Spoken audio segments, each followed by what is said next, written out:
আমাদের অতি পরিচিত পিরিয়ডিক টেবিলের পিছনে আছে এক অজানা রহস্য। কিন্তু কি সেই রহস্য? কার সাথে হলো তাহলে অন্যায়? একই আবিষ্কার দুজনেরই, কিন্তু ইতিহাসে একজনই অমর। সিএসএস প্রেজেন্টস বিচিত্রতার জীবন ও বিচিত্র এই বিজ্ঞান। আমাদের আজকের নিবেদন পিরিয়ডিক টেবিলের পেছনের গল্প।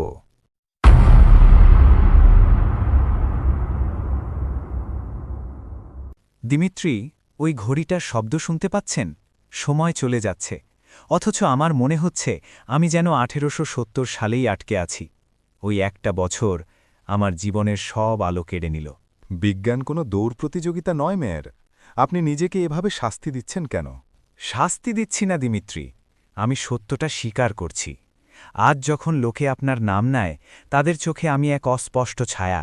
অথচ ওই পিরিয়ডিক টেবল, ওই ছন্দ, ওই সাজানো ঘরগুলো আমার মস্তিষ্কেও হানা দিয়েছিল। আমি জানতাম পটাশিয়ামের পর ক্যালসিয়াম আসবে, আমি জানতাম ওদের আয়তন কমে যাবে, কিন্তু আমার কলম কাঁপছিল। আমি প্রমাণের অপেক্ষায় ছিলাম। প্রমাণের অপেক্ষা করা তো একজন প্রকৃত বিজ্ঞানীর ধর্ম মেয়ার। আপনি আপনার ধর্মে অটল ছিলেন। ধর্ম নাকি ভীরুতা?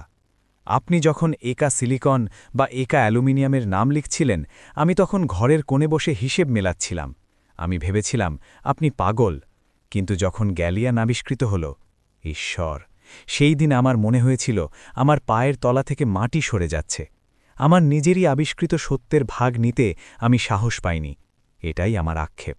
মেয়ার, ইতিহাস হয়তো একজনকে মুকুট দেয়, কিন্তু ভিতটা তৈরি করে হাজারজন।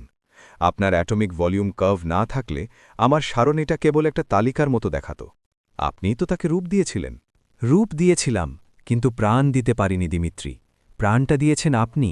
লোকে আপনার সারণীকে বলে ভবিষ্যৎবাণী, আর আমার কাজকে বলে ব্যাখ্যা। কে মনে রাখে ব্যাখ্যাকারীকে?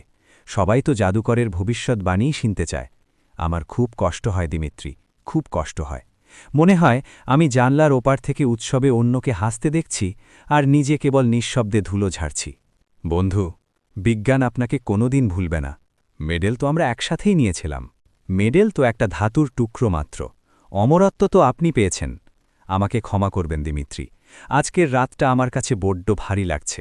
প্রতিটি মৌল যেন আমার কানে কানে এসে বলছে, আমরা মেয়ারের খাতায় ছিলাম না, আমরা মেন্ডেলিফের সাহসে ছিলাম।